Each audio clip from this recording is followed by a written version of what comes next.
Liberty, I'm going to ask you to open the show today because we didn't go so well when we asked Ben to do it the other time. Okay. I didn't hear. I don't think so. He's just, we so often don't utilize Ben to do the opening. He just forgot what the show was called. Oh, I totally was like, well, it might Sure. be easier for me than remembering my cue, as it were. You don't have to worry about the cue tonight. No cue for you tonight. No This Week in Ciccone cue coming up. Okay, thanks so much. Are we all ready, kids? yep. Madonna forever. Madonna forever. Madonna forever. Madonna forever. You're listening to MLVC, the Madonna podcast, your place for all things Madonna Louise Veronica Ciccone. On this night of 1,000 stars, it's Liberty. Not Hey to guys, it's Tony. What's new? I mean, I'm just here to take everyone to heaven's door. It's Ben.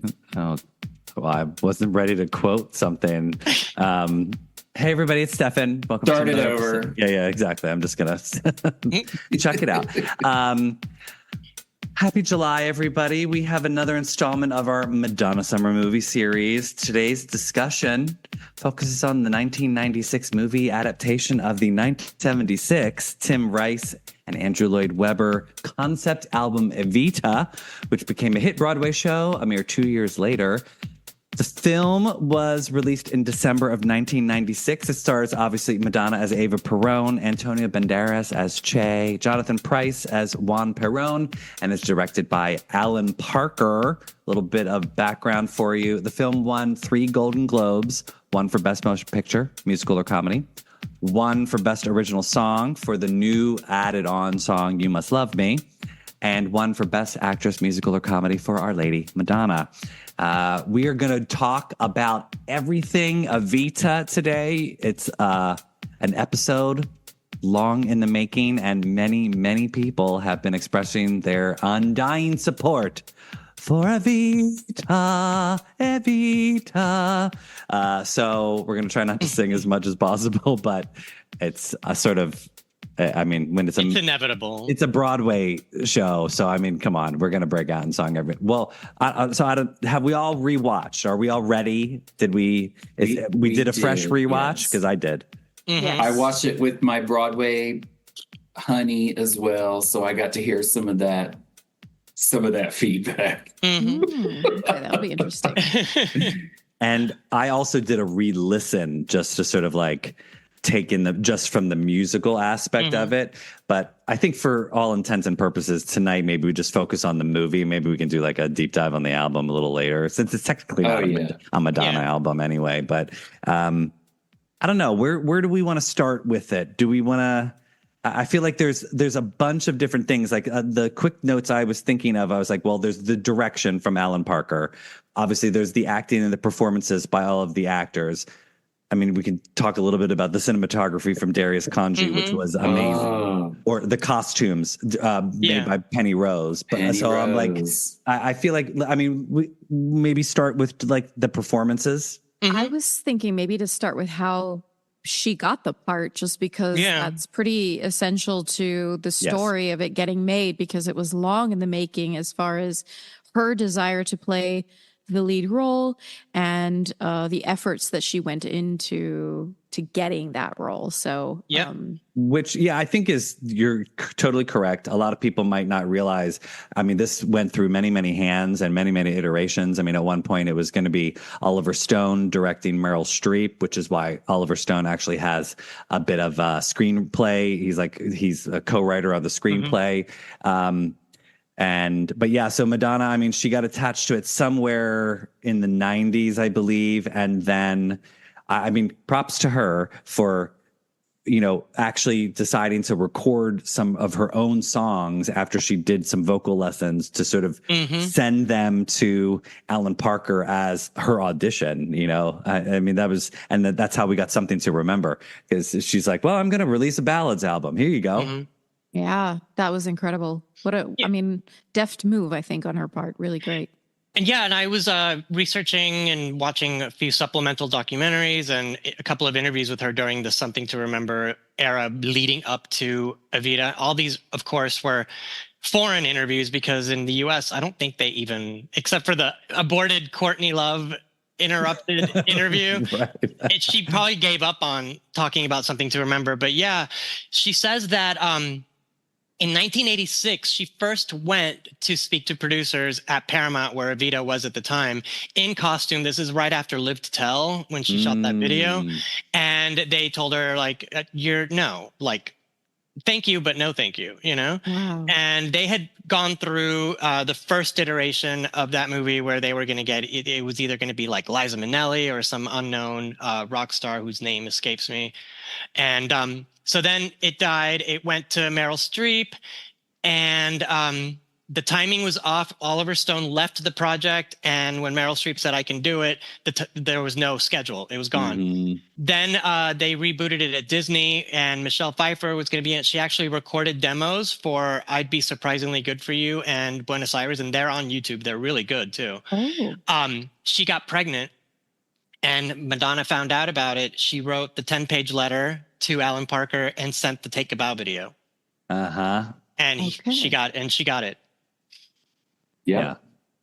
And I was going to say, Tony, you missed your opportunity for when you were saying Meryl Streep wasn't able to do it. It's like, good night and thank you, Meryl. Yeah. But Madonna beat Meryl, Yeah. Those Michelle Pfeiffer. Oh, go on. I was just going to say, in the last few days, I've seen some videos surface of her making the Take a Bow video. I don't know if you guys 4 hours worth of behind the scenes footage. Yes. I haven't devoted the time to sit down. I watched like 10 minutes of some of it. It's fascinating and brilliant, though. I love it. And yeah, you know what? I think that's smart of her to send the Take a Bow video because it sort of lives in that same world. Like there were moments of rewatching Evita that I thought, I was like, oh, this is totally Madonna's wheelhouse. Like just like the attention to detail with the costumes and the hair and the makeup, eyes, hair, mouth, figure. But like it's all there for her. And it just like, it's weird to think that people didn't think she should do the role.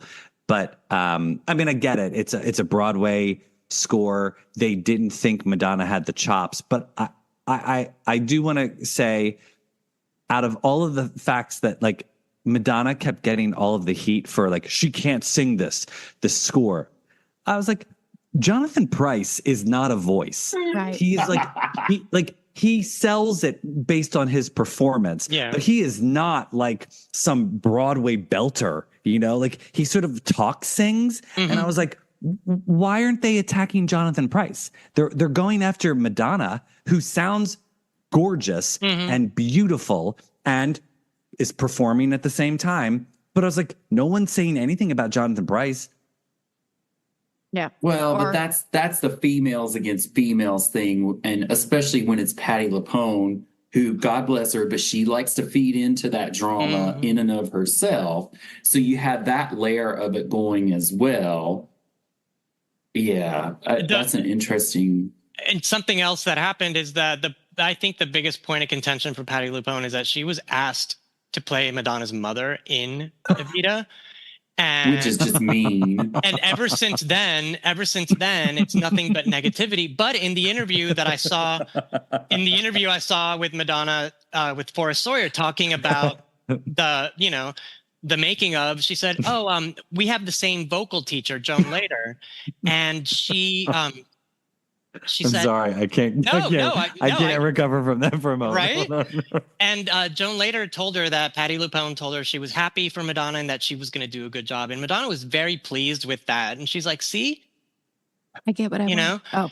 No, it was more like it was the way she said it, it was very cute. It was like, see, like someone recognizes my talent. And I'm like, oh, just wait a couple years, I swear it had to have been Madonna. I'd be like, go ahead and ask Patti LuPone to be my mom. I think that's what we should do.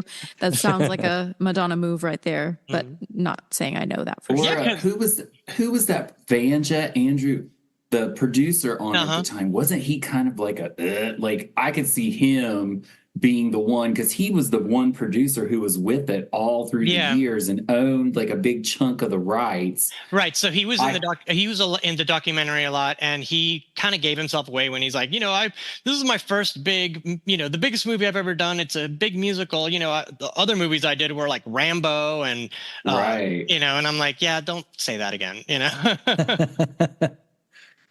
Well, so when Evita came out in 1996, movie musicals were not, we'll go back in time a little bit. Movie musicals were not popular. They were, they had not sort of had the resurgence. A lot of, when Evita came out, it was kind of like, what's happening? What's going on? What had been the last successful musical movie at that point? It was Grease, I would say.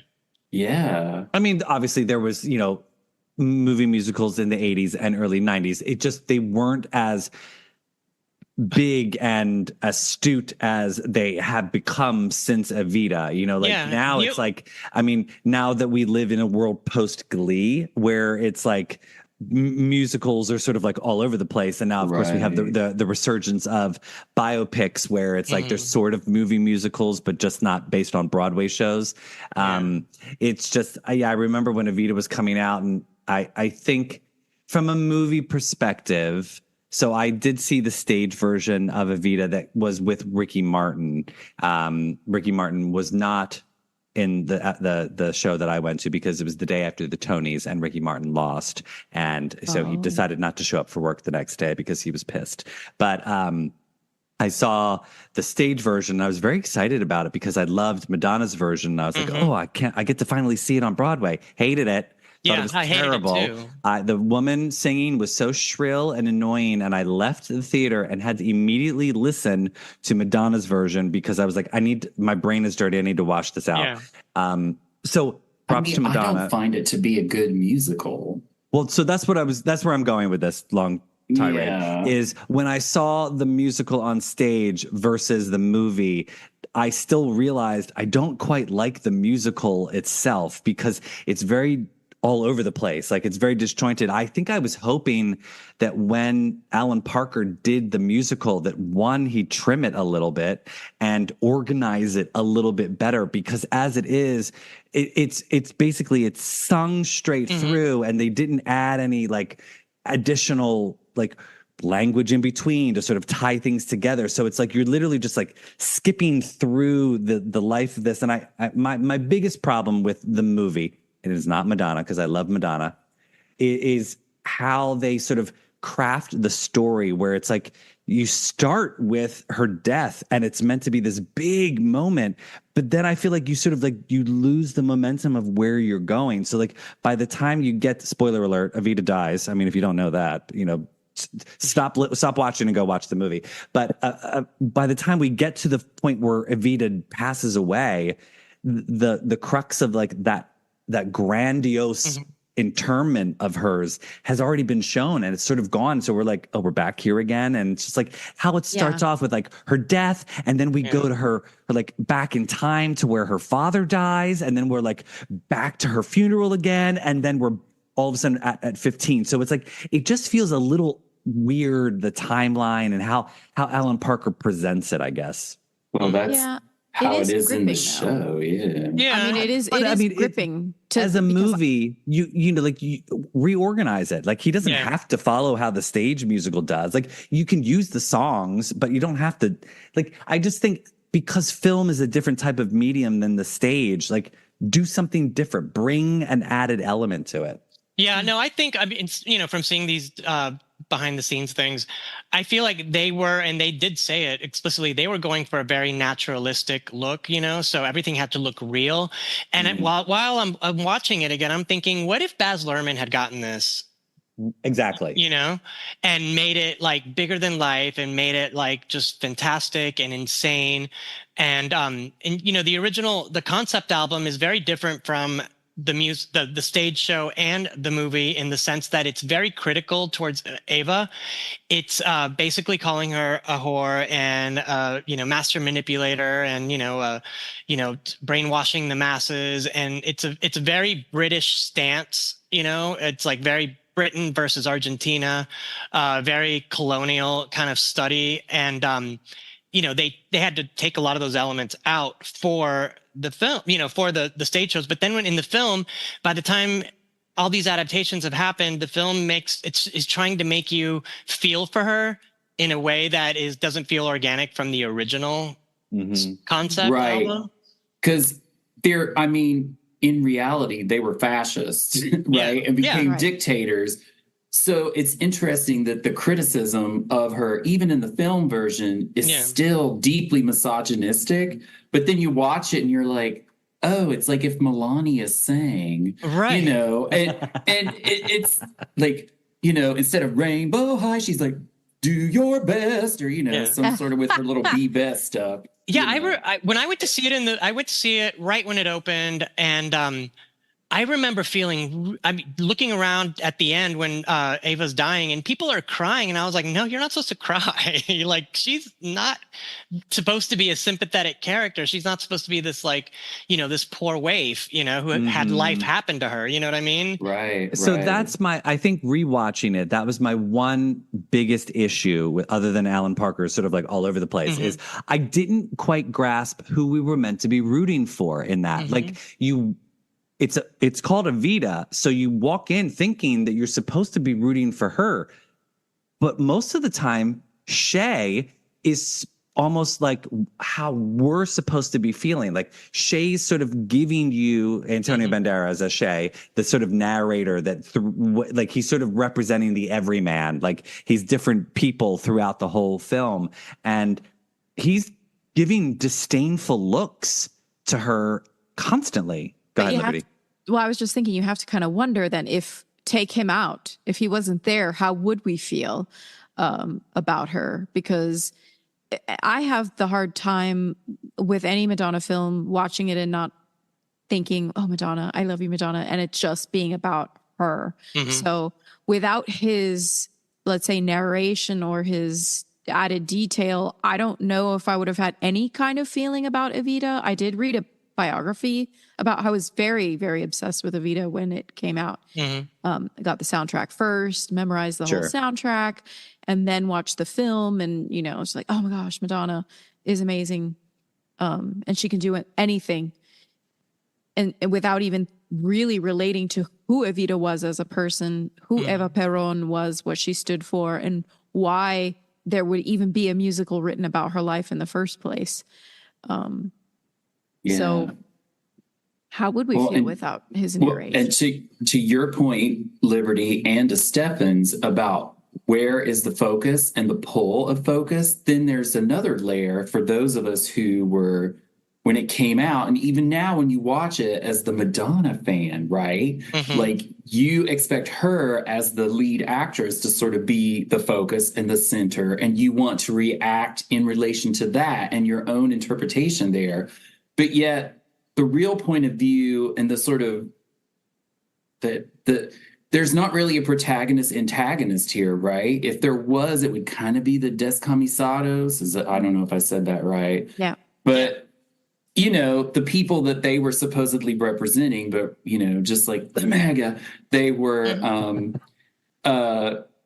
sort of misrepresenting it. But then you've got her sitting there in the bed singing that song live, and I just start weeping uncontrollably. And I'm like, wait, I shouldn't be having this reaction, right? Except that it is tragic that someone dies of horribly painful cancer at 30, whatever. Yeah, 33, sure.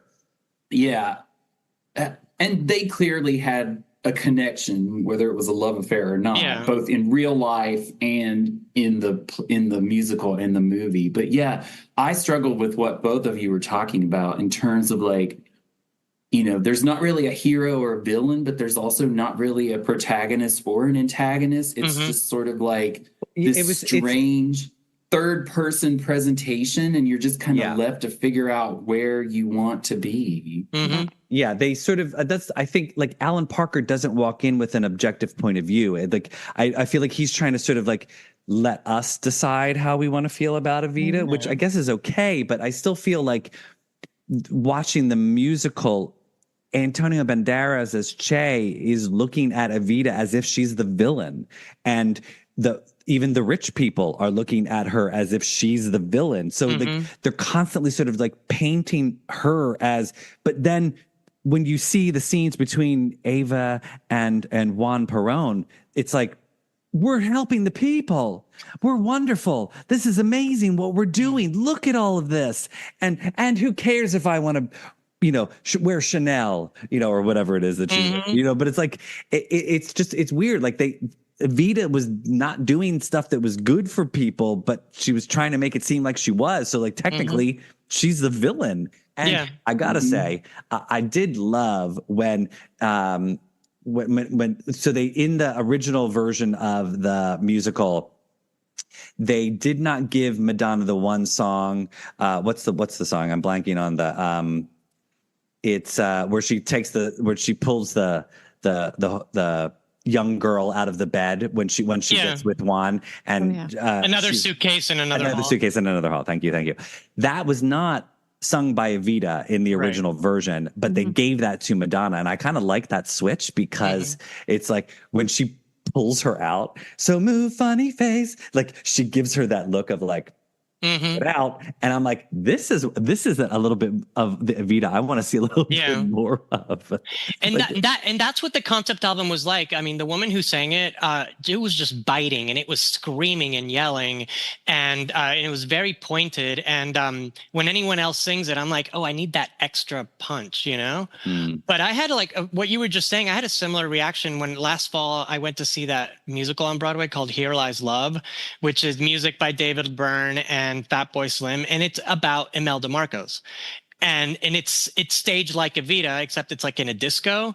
And at the end of it, when the Marcos, the Imelda and her husband have killed one of their political opponents in cold blood, and it's in the middle of this show, and we're supposed to suddenly like applaud their love affair and what they did. And I'm like, wait a minute, this doesn't feel right at all, with a disco beat even, but it was like, and it was the same feeling you have with Evita. It's like, she hung out with Hitler and Mussolini, but we're supposed to be like, you go girl, Yeah. So we started watching it, and I said, wait a second, I always forget this is set in the time period when basically they let all the Nazis come and hide out in Argentina and Chile. I'm like, absolutely. Oh my God. Yeah. So it's a bit of a saccharine version of history. However, all that aside, I do feel Madonna does an astoundingly great job at portraying this character. She, again, we always comment about this on the show with Madonna movies. She tends to sort of precede the character a little bit. She sort of, her star shines a little bit brighter than some of the characters that she tends to portray. Shanghai Surprise. And when she's able to take on a character that is a little bit larger than life, Nikki Finn, Susan, Evita, that's when I feel like she can sort of, the Madonna isn't as prevalent. Although that being said, the way they treat Evita in this movie is very similar and very on point with how Madonna had been treated up until that point of doing the movie. So I felt like it was like a perfect role for her to do. I mean, she said that in that letter she wrote. She told him that this is the role she was born to play. She was, grew up without a parent like Evita did. She went to New York, and she said in this interview she went to New York when she was 17, which I'm like, I thought it was later, but that's okay. Rewrite it. Evita did the same thing, and she's like, no one else could play this role. And rewatching it this time, I was thinking about that, and I think that she was born to play this role because it's the only movie role where she kind of just fits right in. It's perfect. Yeah. It's and she sounds great. She looks fantastic.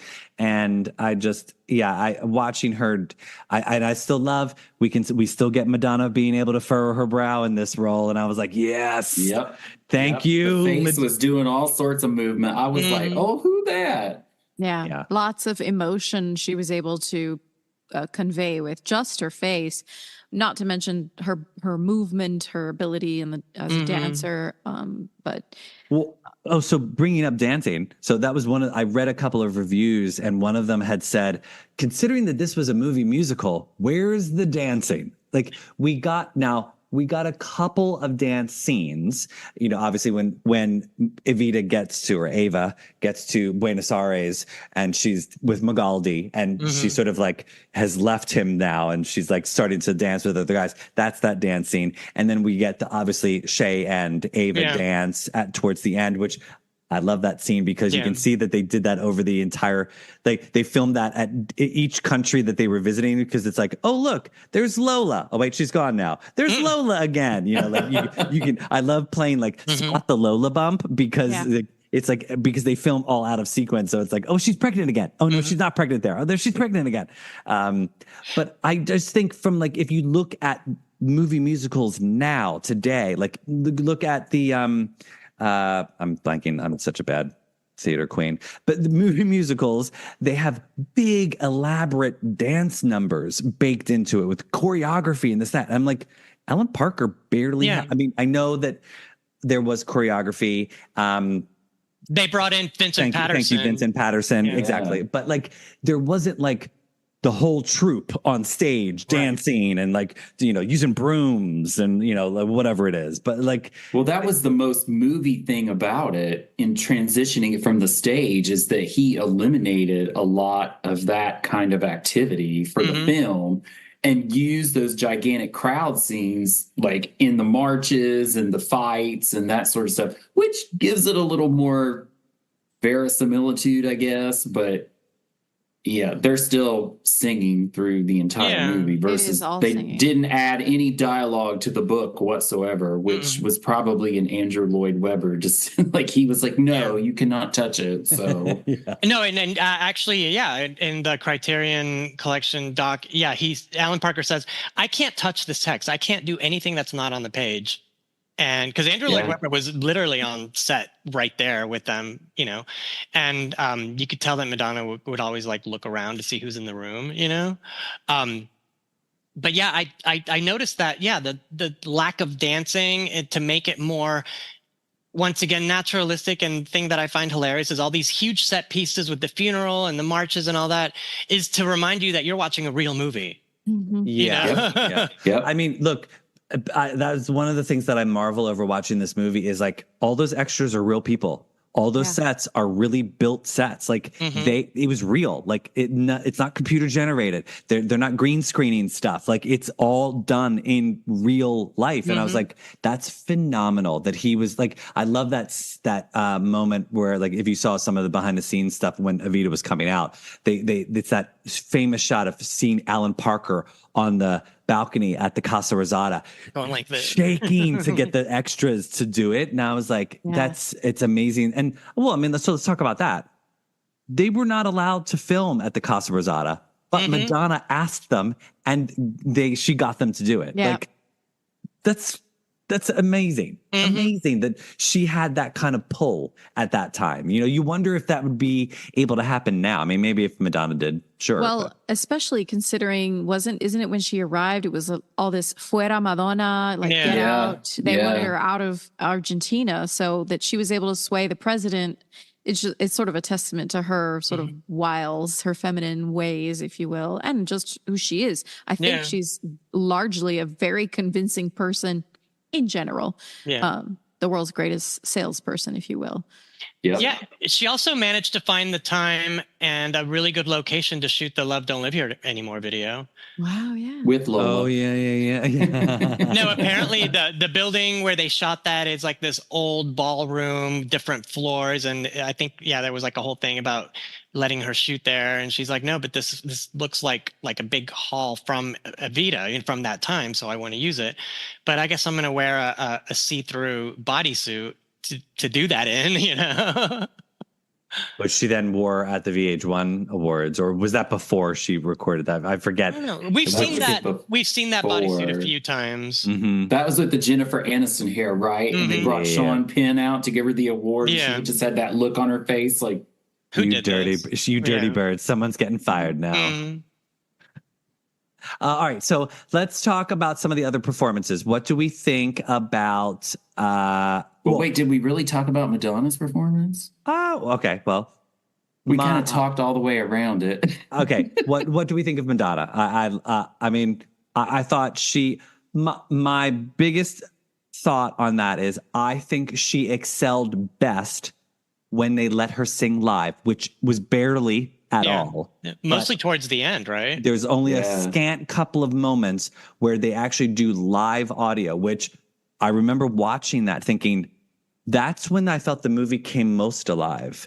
When like, I felt like all of a sudden you were really drawn in, and I was like, why didn't we get more of this? And like, because they were just lip syncing through most of the movie, except for a couple of scenes, like when she meets Colonel Peron. There's like, it's like a little, Magaldi, I think it's like he comes off stage and she says something and it's real. And then most of the scenes where she's in bed sick towards the end, it's real. And she's so good in that she scene sells it. where she's crying, and I'm like, God, she is great at crying and acting at the same time. Like it's singing, like in fact, I think that live singing of her at that last part is better than the recorded version that they use on the album. Agree.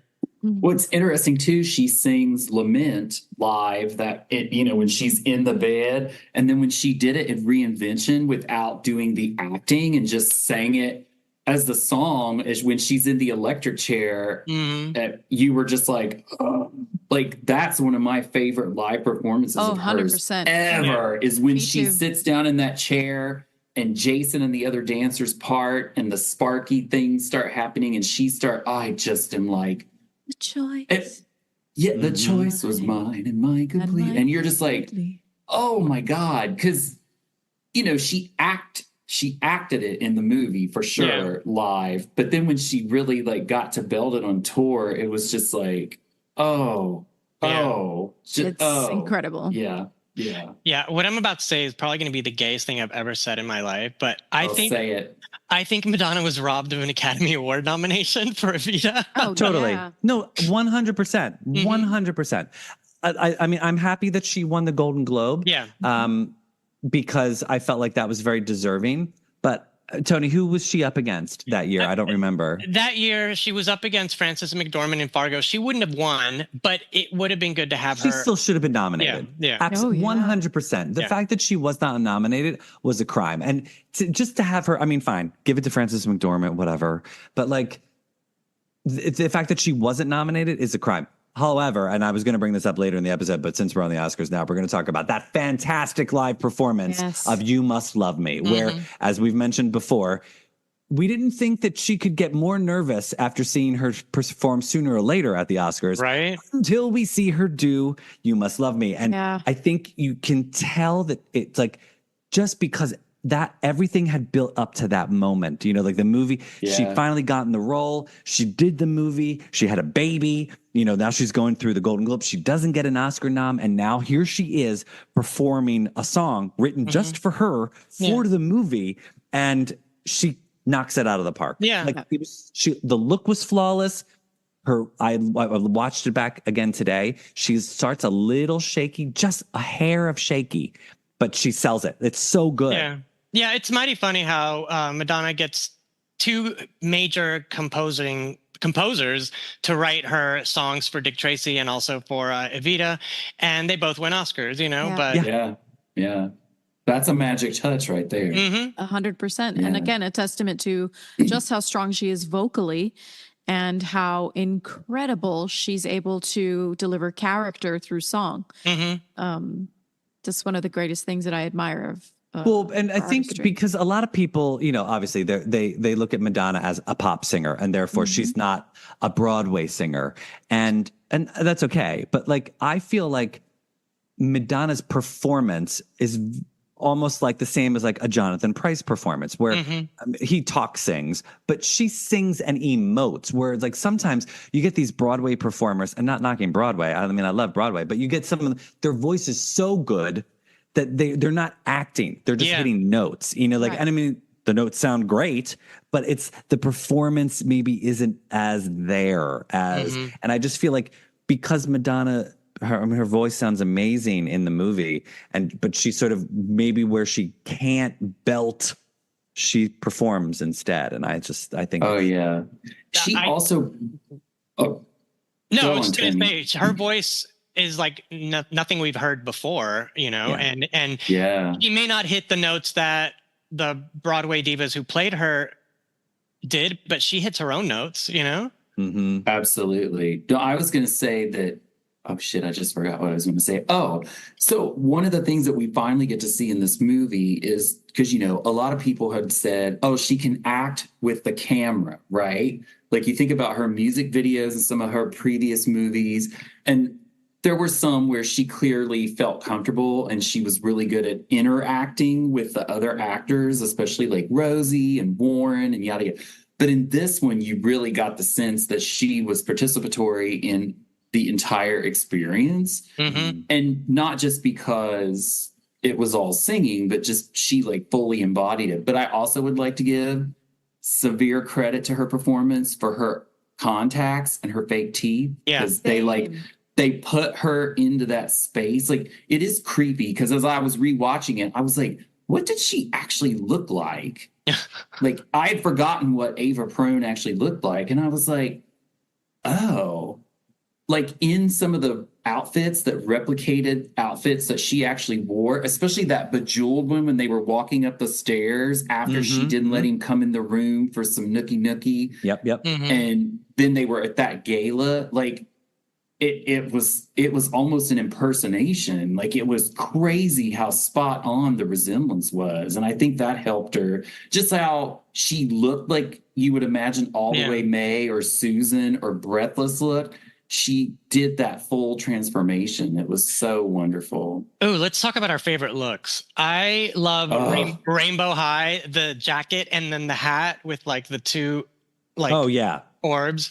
And very, very earliness of like nothing really matters celebration tour. Yeah. And then I also love that pre-Blonde Ambition look with like the big fall, where it's like up in a bun, and she just looks, I don't know, it looks like an award show look, Mm-hmm.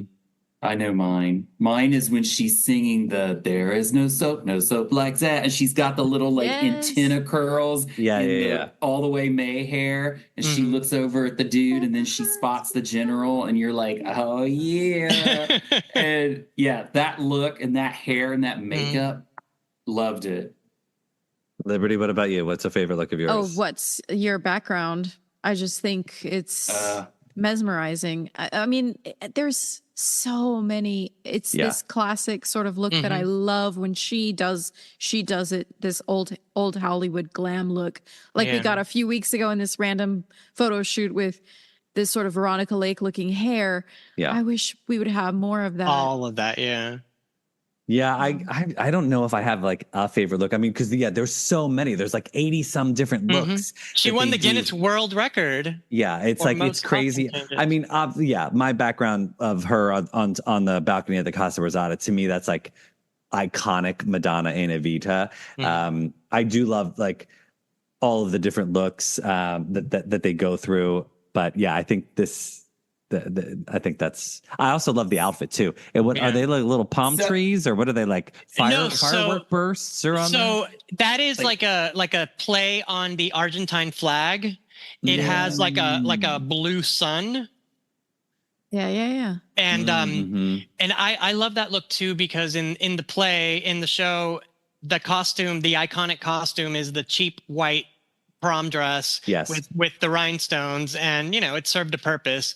But I'm glad that they didn't do that for her, that they designed something new that was kind of like I'm part of the people, I'm wearing your flag kind of thing, Yeah. Right. So we should reference the chat because as we got into this favorite look, of course, the chat lit up. Boom. So someone mentioned the polo game look, and that was my second. Yes, because there's that amazing scene when she's in the hat and the polka dot dress, and she has the parasol. And all the people disappear, and she's singing live. Right? That's one of the parts where she's singing. Part of it. Yeah. And Shay is like there, and then all the people. I mean, she sounds and looks, because that's a spot too in the movie where you get to see like her ambition and her sort of. That was really good. Okay, two people said the wedding outfit was great. Everyone loved beautiful. The red lip.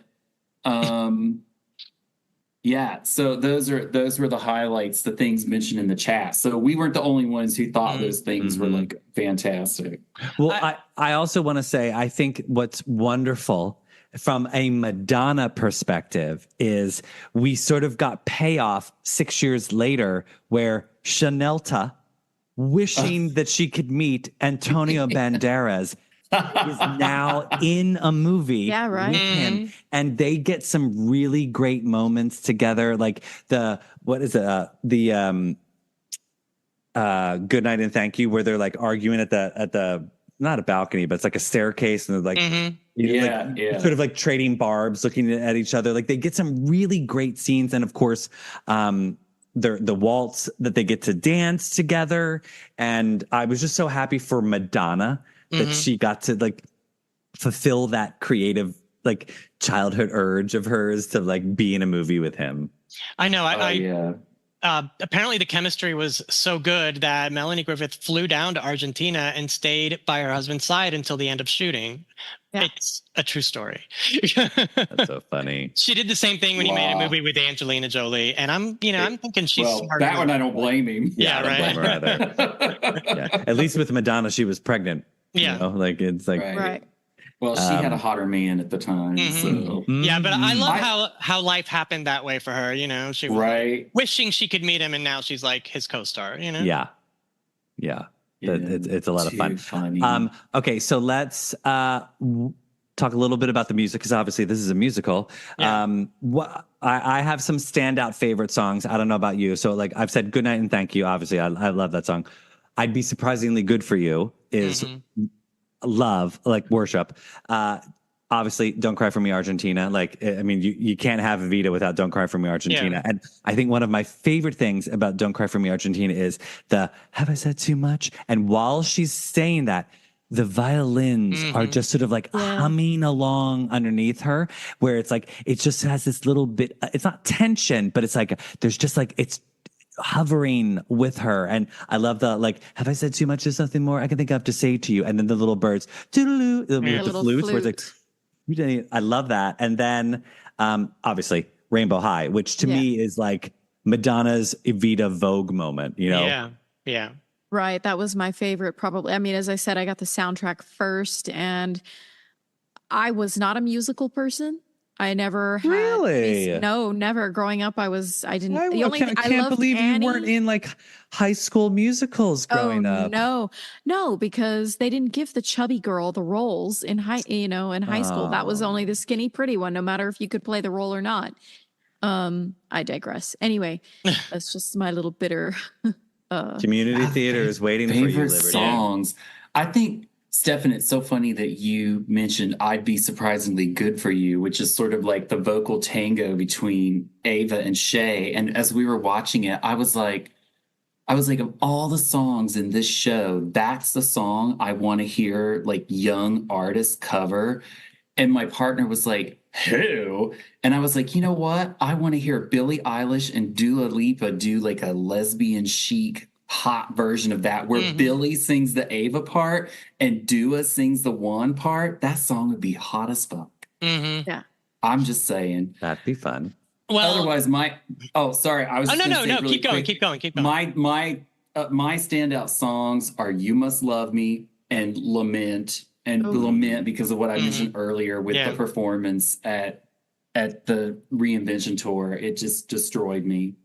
Yeah, so this album had 2 official singles and a promo single. So it was You Must Love Me, didn't get a remix, but then we get the Miami mix of Don't Cry for Me, Argentina. Oh. I love. And then there was also the promo DJ only release of Buenos Aires. It had some it was so circuit party, those mixes. I don't think I've heard them more than once. But I guess the standout for me is the Miami remix of Don't Cry for Me, Argentina, which she re-sang. So it wasn't like they just sped up the album version. She actually went back and re-sang it to make it more natural. I was like, more of this. Isn't it Donna and Nikki singing the backup on the Miami mix? Yeah, it's Donna and Nikki. Don't Cry for Me. Yeah, it's Donna and Nikki, and also there is a Spanglish version, which she sings half in Spanish, half in English. And that's the only time in her singing Spanish career where she sounded good and didn't have an accent. Liberty, what were some of your favorite songs? Well, as I mentioned, Rainbow High, and then probably Another Suitcase in Another Hall. It's just so it's really it's Where am I going to? So what happens now? This I think from a woman's perspective, it's like you often feel sort of thrown away. Or you have to just move on to keep your heart from breaking. Yeah. So move, funny face. I just Liberty, would you say, because we've talked about this before, would you say that Another Suitcase and Another Hall has that last track Madonna album energy in this version? Yeah, I mean, I could see that for sure. It's got that Secret Garden, Falling Free, Mer Girl energy to it. I feel like Lament has that energy too. It does. Yeah. It's just haunting. Lament is just so beautiful. It's a beautiful song anyway. I loved You Must Love Me as well. I think it took me a while to sort of get into that just because the phrasing for me was unusual. I think from a Madonna I song. remember when that first came out, I didn't understand that they were meaning, I thought it was, she was asking, I thought it was you must love me. You have to, she was asking for the love, but it was no. It was a realization that, you must love me if you're doing all of these things. Same. But I didn't get that. I don't know why the first time I heard it. And I also feel like the instrumentation and the cadence of that song, you can tell it doesn't fit with the rest of the music. It is definitely, you can tell it's 20 years went by and they just plunked this in. And I was a little disappointed in that. I mean, I think it's a gorgeous ballad and I'm so happy that she got to sing it. And I think she nails the vocal performance of that song, but I just feel like it doesn't fit in Evita at all. Yeah, I felt that too, having known the concept album really well and also at that time, go back to 1996, we were conditioned to receive Madonna music in a certain way. So when we got this single, it was a little confusing because it was out of context.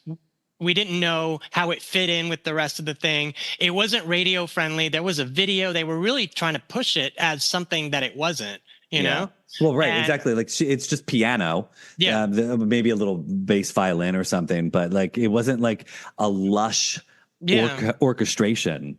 If they had released the Miami mix as the first single, it would have had a different kind of energy and people would have seen the we want to see this movie. It's got Madonna, as opposed to her pregnant within an inch of her life behind a piano. Okay, there was a video. I was literally about to ask that. She had that gorgeous blonde straight hair, side part Donna, and she's sitting at the piano or by a piano to hide Lola. And I think she gave birth 5 minutes later. Right? Seriously.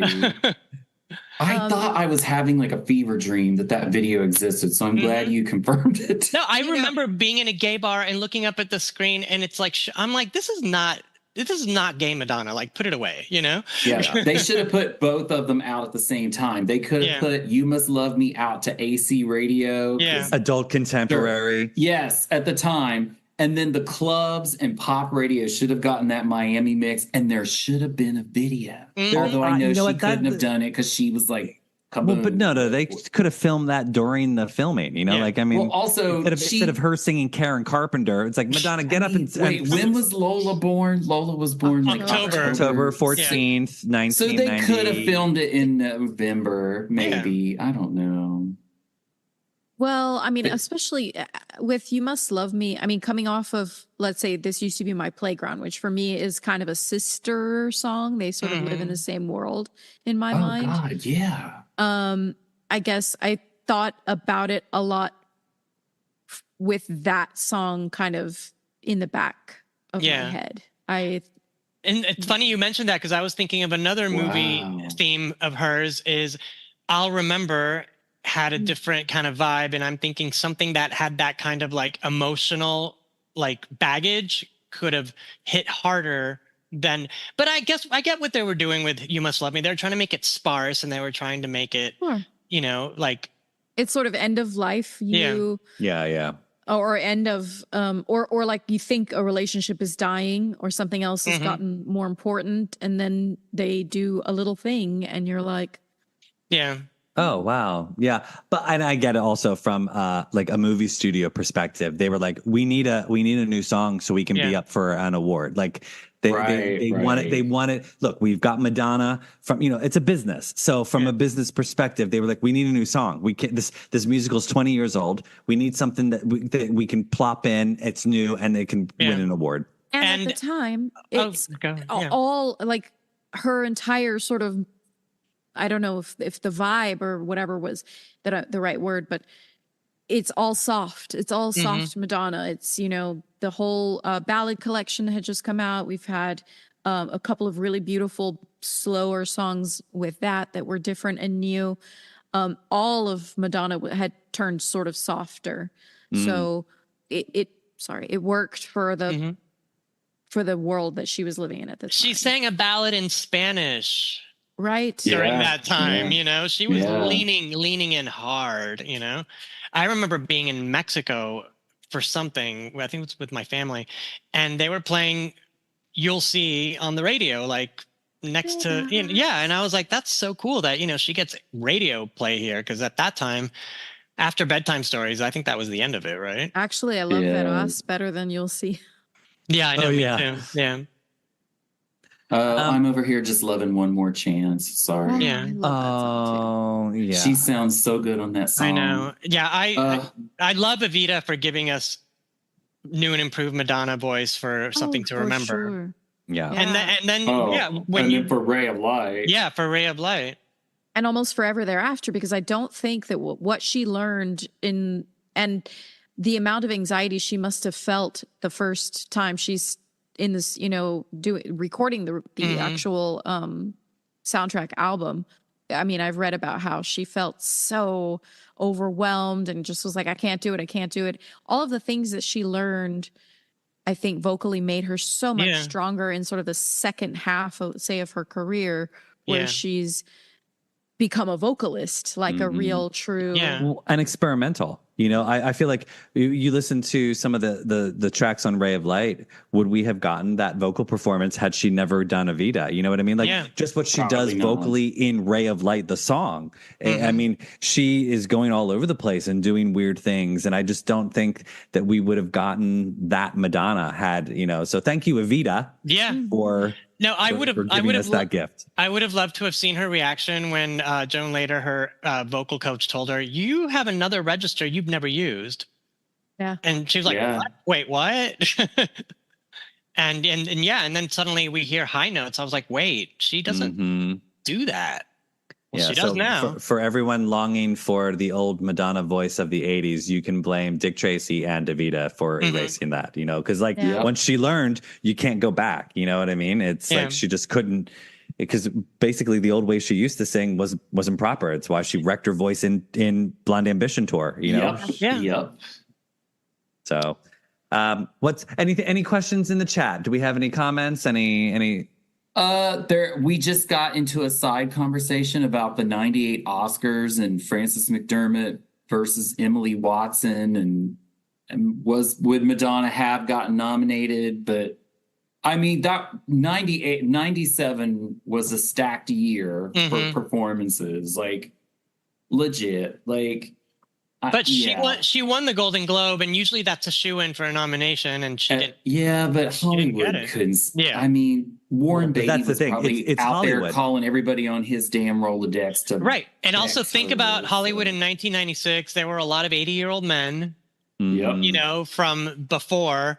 It wasn't like the new Academy, where it's diverse and there's, people doing what they want to do. And back then it was more like the old guard. And, I think that was part of the establishment she was trying to crack, Right. Mm-hmm. Yeah. Well, Stefan, you mentioned other performances earlier, and I sort of interrupted. So should we circle back to that? Yeah, let's just circle back real quick on some of her co-stars. So, I mean, I was happy to see. I mean, it's wonderful to look at that movie and see young Antonio Banderas. Like, it's so cute to see how young he is, and he's great. But yet, grown up from the Almodovar movies of the '80s. Yeah, like. because he was a hot little piece in the 80s. I like the woman who played Evita's mother. Oh, yeah.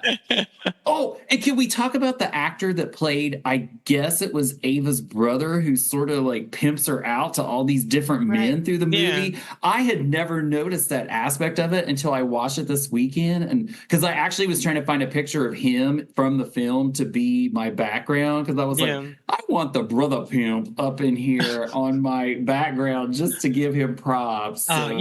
Apparently in real life, a few years after Ava started becoming a successful actress, she brought her brother up to Buenos Aires to live with her as her chaperone or whatever, you know? Who does that sound like? I know, right? Exactly. The parallels between Madonna and Christopher. And you know, long story short, he became a high-ranking government official by the time this was all done, you know? Yeah. Mm-hmm. So, her family was, you know, like in Don't Cry for Me, Argentina, her family was all up there, you know? Mm-hmm. You know, that we shall see, little man. Mm-hmm.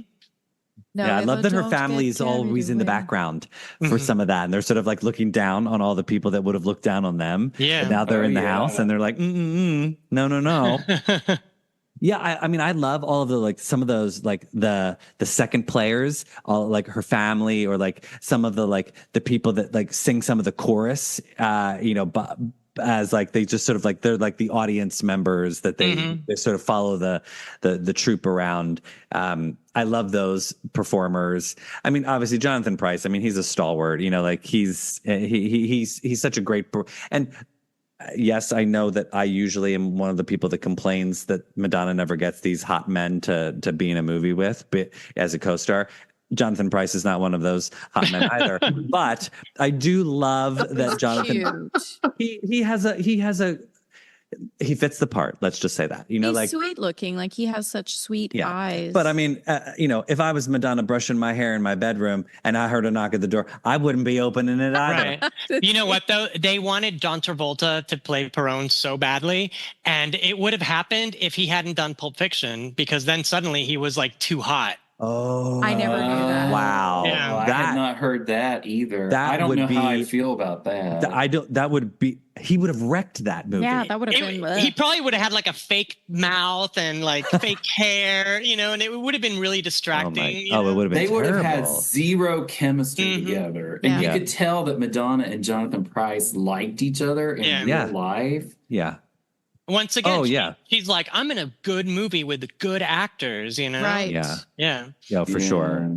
Yeah. And then who's the guy who plays Magaldi? Jimmy Nail. Yeah, apparently he's like a big West End and television star in the UK. He never made it over here, but he's like sleazy enough, right? Yeah.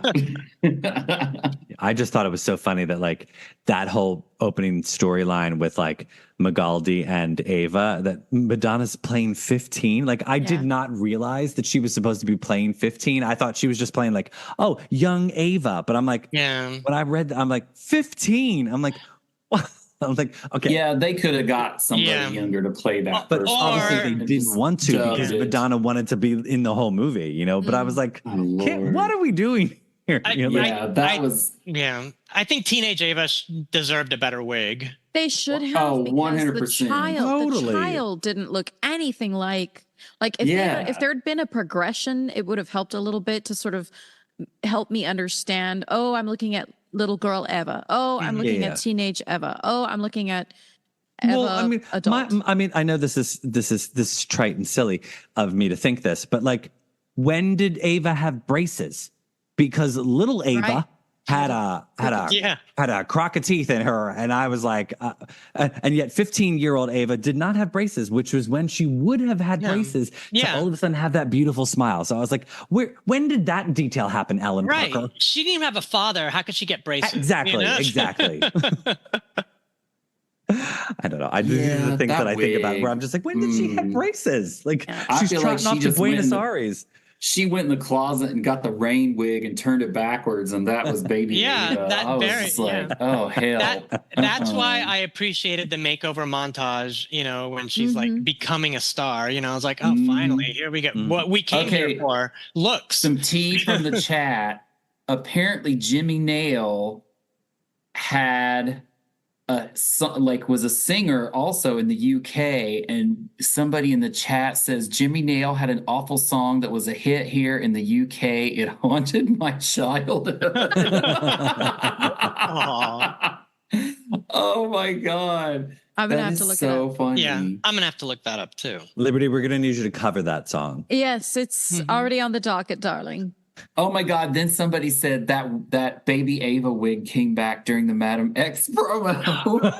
It sure did. It totally did. I swear to God that it was giving me flashbacks to that. And I was like, what is this wig? Found it in her She's playing archive. The accordion. Yeah. Oh my God. That's why I would buy that shirt, because it reminded me of teenage Ava. What did she tell us in Easy Ride and Extreme Occident, Life as a Circle? Life is a Circle. Yeah. She just telling us. She went into the archives and she was like, Madam X is a wig wearer. You know, like is a penny pincher, and I've saved this wig for 28 years. Well, you know what happened? She had to have somebody mail it over to her to Lisbon, and they probably didn't pack it up properly. But she was like, "Well, we've got to use it," and they just plopped it on, and we just make it work. Yeah, but then when she wore it in the show, I remember when she got close to us that first night at the BAM, and she bent down like that. I saw the hairline. I was like, "That's a really good wig." Yeah, it was the stage wig they spent some money on, but okay, I'm done. My God. UPS probably had to pay for a new wig after the damage they did to that Madam X wig. Oh my God. Not the Madam X wig, the baby Ava wig. It's no longer the Madam X wig. It is the baby Ava wig. And Madonna calling UPS, what do you mean it's not in the computer? You know? We need to get Corvette on this, actually. Yeah, seriously. Corvette, please unveil the mystery of the Madam X / baby Ava wig. Yeah, we laugh now. Are they one and the same? We laugh now, but cut to like 30 years and we're like scrolling the Tate Modern and all these things are, on mannequins. Oh, yeah. And the little card on the black wig is like, it lists every credit that the wig has. And it's like taller than Stefan and I. And we're just like, and we've got our little robot monocles trying to read it. Yeah. You may remember this from Evita, but it also was in the accordion Madam X. Well, right. In the celebration tour, the rain wig, that goes all the way back to, the Brit Awards, 1995. Yeah, totally. Yeah. She called Christopher. She's like, Christopher, do you still have that wig? Oh, my God. Yeah. Hey, a reinvention, she loves to reinvent. So. Speaking of that performance, Luca is also one of the dancers, the tango dancers in Evita. Oh, is he? Yes. Okay, I didn't know that. There's a really nice profile shot of him looking hot as... I do recall Stefan and I speaking to him about that. Yes, he was very happy that he got to be in that movie. Yeah. And she called him and told him, can you be in Argentina? And he's like, I'd be like throwing stuff in a bag and running to the airport, He's like, I'm actually already here. Yeah. I've been here. With the wig. He took the wig. They didn't FedEx it. It's actually his toupee. Yeah. Oh, I love Luca. And now in Italy, he's like the king of like their Dancing with the Stars there. Is he really? Oh, that's wonderful. he's like the main judge, and he like runs the shit, Mm-hmm. Oh. Of course, now we have distracted the chat, and everybody's talking about the Madonna wig retrospective and what would be in it, and like, oh my God, we literally could do an episode. You know what? We could do a whole episode on Madonna's wigs. We could do a season. Yeah, I mean, if that was a that was a staged exhibition, we would all go to that. Oh yeah, in a heartbeat. Take it on tour. It's the Rainbow High tour of wigs, and you go to like every city. Yeah, hair pieces here. This extension was used here, and then you might have seen. Yeah, totally. I'm in a heartbeat. The rain, just to be in the presence of the rain wig, it would be. Oh, and then they could sell duplicates in the gift shop. The gift shop. Oh my God, the gift shop would be. Oh yeah. They could rename them all the Candy Shop just for you, Steph. Can you imagine the Dangerous Game wig that's cut? Oh no! You have like it's like they do like a workshop. Like cut your own Dangerous Game wig. Right.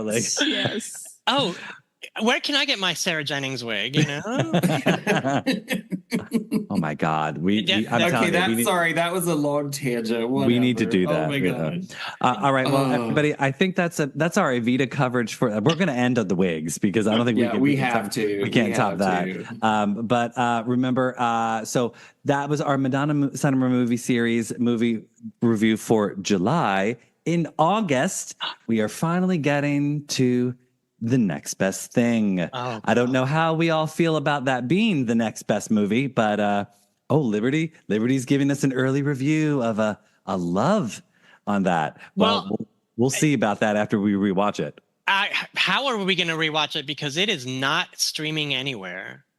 You can rent it on on YouTube. Yeah. I mean, I had to pay to watch this one on. I did too. Yeah, I watched it on YouTube, but you can rent it. I've owned Evita digitally for years. I have it too. I have a DVD. I can't. I don't have any way to watch a DVD. I think I have a DVD. Either. I think I have a DVD of Next Best Thing too, but that's. I do. I have it on VHS actually. Yeah. Oh, I used to, but then I don't. And I still have the CD soundtrack somewhere because I love Time Stood Still. Time Stood Still. Oh, it's gorgeous. Well, we will take you there next month. So everyone, stay tuned for the Next Best Thing. And remember, you can find us on Instagram, X, and Threads at MLVC Podcast. If you'd like to donate to the show, we're at Venmo at MLVC Podcast or on YouTube. You can hit that like button, and it's a super thanks, and you can donate that way. So for those of you who can't donate via Venmo because you're out of country, super thanks on YouTube. If you've not subscribed to our YouTube channel, tick that subscribe button so you never miss a video. And yeah, that's our chat on Evita. One last thing, guys. I don't know if you guys are the only ones feeling this way, but I missed the Celebration tour.